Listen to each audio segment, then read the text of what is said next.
What? Cancel. Well, we're going to try it. Okay, I think I'm live on both pages. Trying it on phones today. So let me know. Hi, Karen.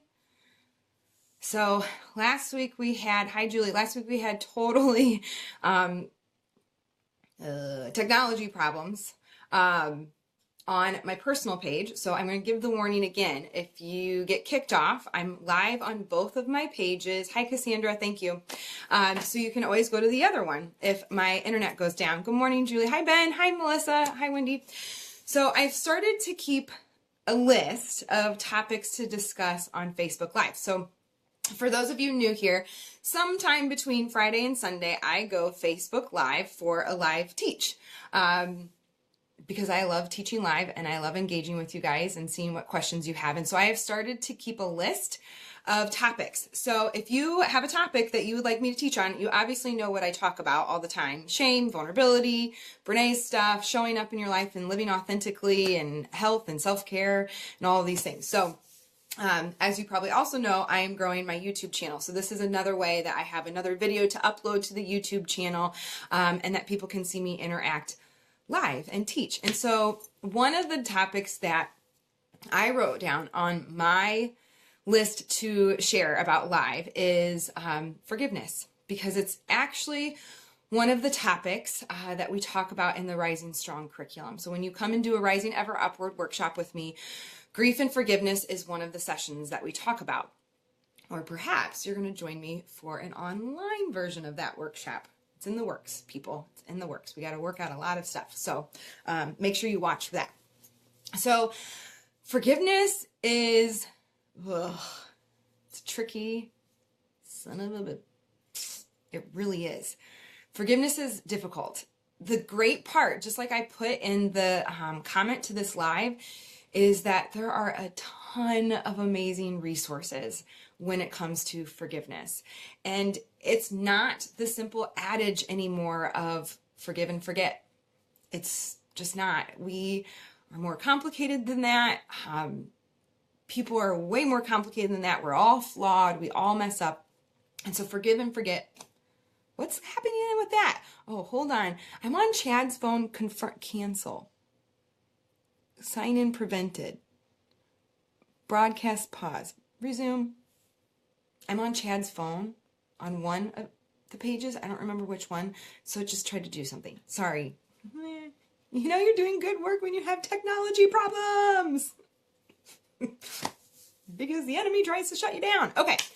Anyways, let's get to all these resources, because you know I'm a total resource crazy person. I love resources. All you have to do is look at my nightstand. Chad has tried to cut me off of Amazon multiple times. It's not going to happen. Okay.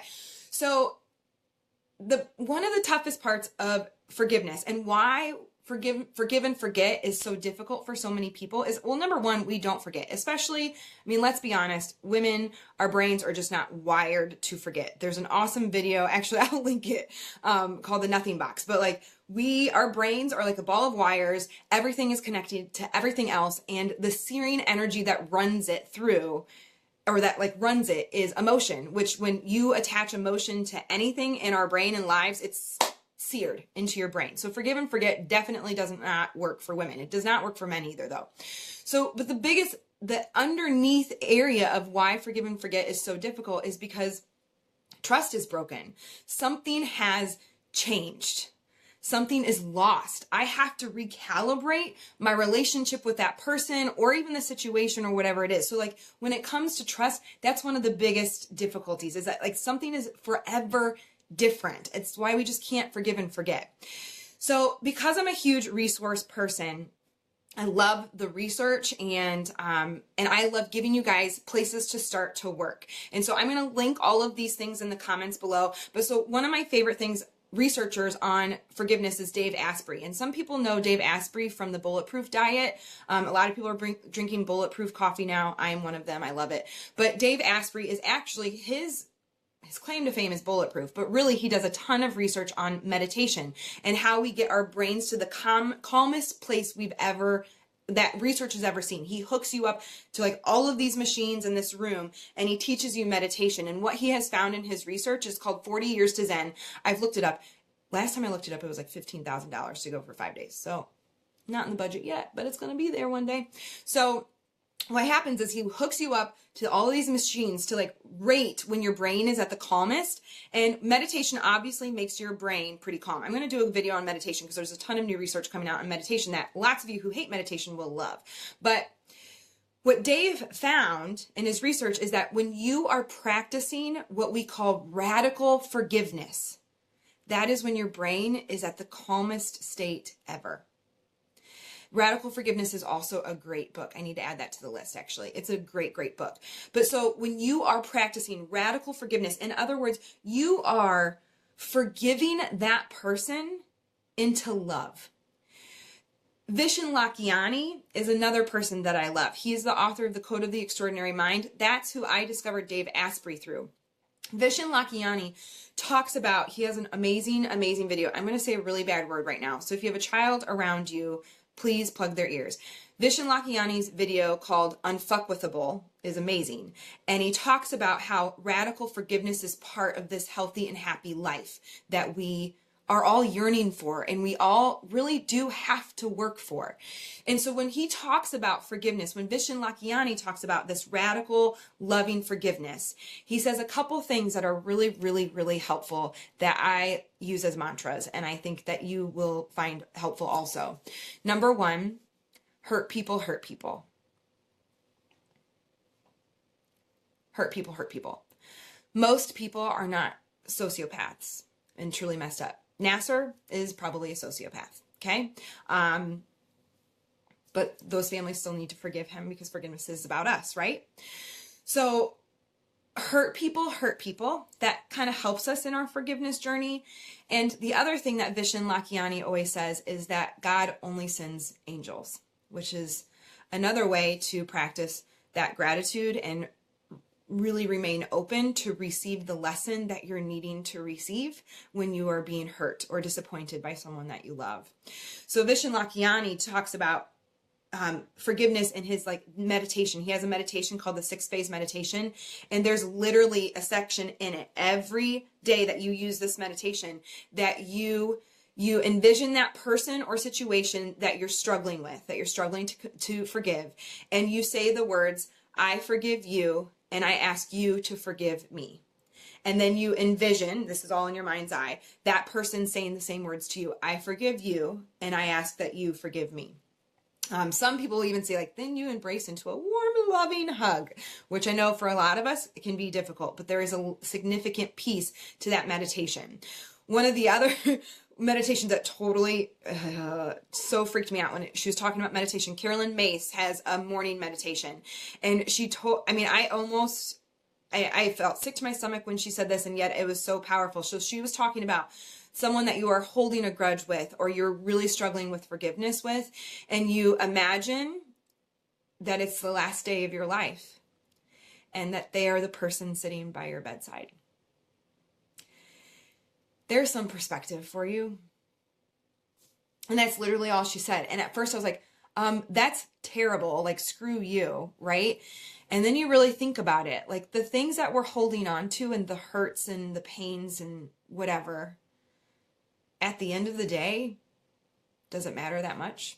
At the end of your days, if that's the person sitting beside your bedside, are you still going to hold on to that anger, that poison that's been killing you slowly? Because that's what not forgiving does to us, really. So that's Carolyn Mace. Now let's get to some of the Brene stuff, right? So the Brene stuff that we talk about in the Rising Ever Upward work, in the Rising Strong curriculum, she puts grief and forgiveness in one session. And the book that she talks about is The Book of Forgiving by the Tutus, T-U-T-U. I'll link it below once I get off. But the Book of Forgiveness, Brene literally says, is the most important book written on forgiveness. And I will back her up on that. One of the reasons I love the Book of Forgiveness is because, he talks about the apartheid in South Africa. So, those people forgave each other. And if they can forgive each other, we can forgive people, right? But then also at the end of every chapter, he has like a journaling exercise, a meditation, a prayer. And it's not a religious book. If religion is not your thing, it's more of a spiritual book. He does reference Jesus in a couple places, but it's more of religion than spiritual, which we'll get to that in a little bit. But one of my other favorite things about the book of forgiving is that at the beginning of the book, he literally has you pick a stone. And the first chapter, he has you hold on to that stone in your non-dominant hand for 6 hours and go about your day. And then every chapter after that, based on the topic of forgiving, is that you do something with that stone. And it's so powerful. I'll never forget holding on to that stone. And so forgiveness is a choice for us. Like, we've heard that. You've seen those memes. You watched those memes that like forgiveness, if you don't forgive, it's like drinking poison yourself and expecting your perpetrator to die. It's all of those things. But like, forgiveness is for us. If you are holding on to that dark energy and hate and hurt, you continue to give them power every day. When we talk about it in the Rising Ever Upward work, what Brene's never been able to write about forgiveness until Rising Strong, not this last book, but the book before, because she hadn't met saturation in the data. And what actually got her to saturation in the data is realizing that forgiveness is really about grief. When you forgive someone, what really has to happen is something has to die. And what I'm learning in this work, whether or not you do Brene's work or the 4 agreements or whatever, all of this amazing stuff that we have access to, the research, is that often when I am struggling with forgiveness, is the thing that has to die is my expectations. Because I've said to some of my pastors, and I've said in some of my writing, actually, I don't think I've written about this yet, and I'm going to write this in a speech. I'm hoping to book a talk here, Christy. I'm just going to claim it right here. I'm going to meet with her on Monday, and I'm booking that talk. And I'm thinking about including this. But for me, what happens when the person you need to forgive is God? It seems like I cry on every Facebook Live, so just get used to it. But in my journey of infertility and loss, like in my faith wrestle, really coming to my faith is that like I had to give myself permission to say those words out loud. Like, what if the person that you feel like you have to forgive and you're so pissed off at is God? Like, how do you do that? Let alone the people in your life that hurt you, right? Like, how do you forgive? And the really crazy part about forgiveness is that, yes, there are so many resources, like Dave Asprey, Vishen Lakhiani, the Book of Forgiveness, the Tutus, Carolyn Mace. And I mean, then on top of that, all of the Christian writers that I'm not even talking about in this one. So like, there's a ton of resources when it comes to forgiveness. And yet there's still this piece that you do just have to forgive. And forgiveness takes trust. Trust that it will be okay, no matter what you believe in, that everything that happens to you is happening for you, and that even if you don't get to understand it on this side of eternity or whatever you believe in, that you can trust that it's happening for the higher good, for His plan, for your good, even if you don't get to get it right now. That's how you forgive. You forgive with trust. Trust is a whole other, I gotta add that to the list, I guess. That's a whole other call, or teach. I will add that, because we talk about that in the Rising Ever Upward work too. My last part of this, and I woke up with this morning, and I've written about, I don't know if I've written about it on the blog. I talk about it in my TED Talk, and it is actually going to be the part of the ending of the next book, The Complicated Gray. That whole forgiveness of God, and especially if someone is a Christ follower, they will say, Christ is the ultimate example of forgiveness. God gave His one and only Son to forgive us of our sins, and therefore we must forgive everybody else. And that is True. I mean, it's true. You cannot give love or compassion to someone else if you don't have love and compassion for yourself. Same for forgiveness. If you cannot forgive yourself, you will not be able to forgive others. This work starts with us always. Self-compassion, Kristen Neff, talking to yourself with, like you would talk to your loved ones. But forgiveness of yourself is how you will forgive your loved ones. The other side that often is not talked about in the faith walk that I am changing. I have a Bible plan called He Walked It First. Not many people have read it, whatever. I like it. And I'm going to talk about this in the Complicated Gray. And I talk about this in my TED Talk just a little bit, but like, yes, is Christ the ultimate example of forgiveness? Of course. Like, I posted it this week, like Christ literally looked at the cross and then looked at us and said, you're worth it. Like, that's really powerful. And that if that doesn't make you become undone, then we need to talk. The other side of that is don't you ever forget that he said those words like, take this cup from me. I don't want to do this. Like, don't make me do this. And he still did it. He asked, like, why have you forsaken me? And it was just that human power of, or the human power of emotion that like, this is really hard and I'm going to trust this. And that's how forgiveness works. You are not going to forgive somebody because you feel like it, or because it's easy, or because you want to.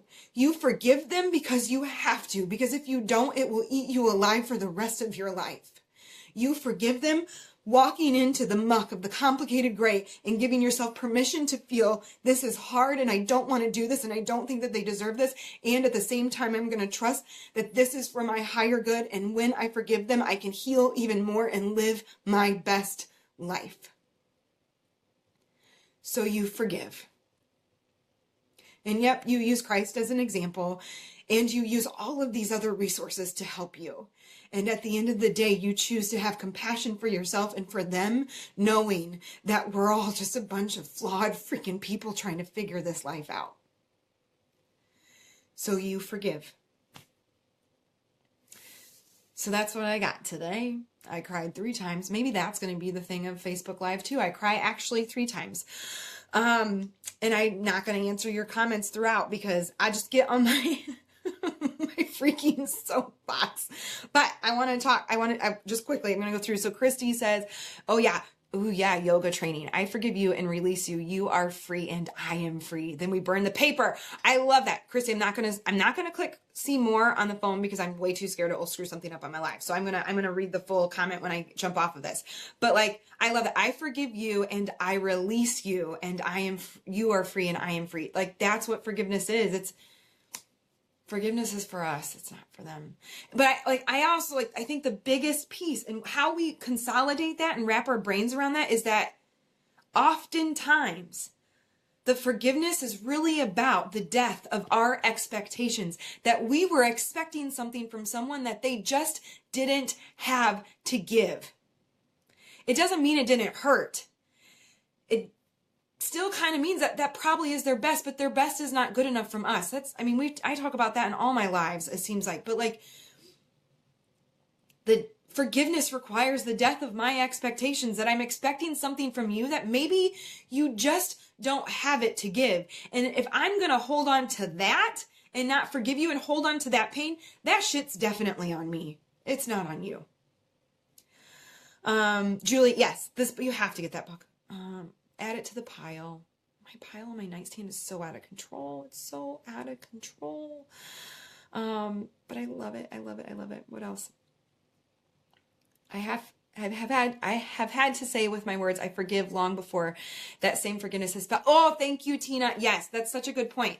I think that's in the book of forgiving, actually. He talks about specifically just saying like, I forgive you. I forgive you. That's in the Shack. Like that's in the book, The Shack. Again, no matter where you stand on theology, The Shack still has amazing lessons in it. But that's in The Shack too. Like you say the words, I forgive you. You do the actions, I forgive you, even if you aren't quite feeling it in your heart yet, because that will start to change it. That totally, of course, I'm going to plug my self-care stuff, because when you practice self-care and you do the actions, not because you love yourself enough to practice self-care, but because you believe in the actions, it's the actions that will actually help you start to believe. Sorry. No, I'm not sorry. I'm not going to stop apologizing for being me.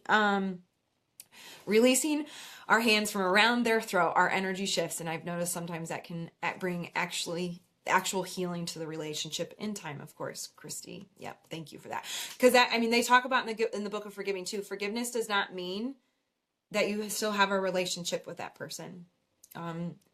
Some people we're not meant to have in our lives, and that's okay. Like, some people are here for seasons or reasons. Forgiveness does not mean that you're in my life.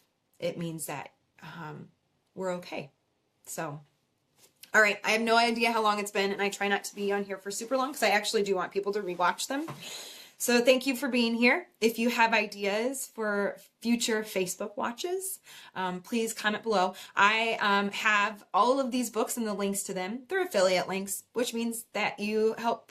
I get a cut of them when you purchase them through my links. They cost the same to you. But so if you're going to purchase any of the books I reference, please use my affiliate link because, well, that helps me keep doing what I'm doing. And make sure to go over to YouTube and please subscribe and click notifications and like the videos. And if you really want to help, just push the Great Day playlist and just let it play all day. I need watch minutes. So, all right. So thanks so much for being here, friends, and for listening to me rant and not making fun of me when I cry.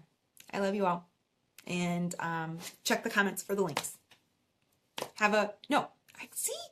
That's how ingrained it is in us. Make it an awesome, awesome Sunday. You have never been given this day before, and you will never get to live it again. Make it amazing. Happy Saturday.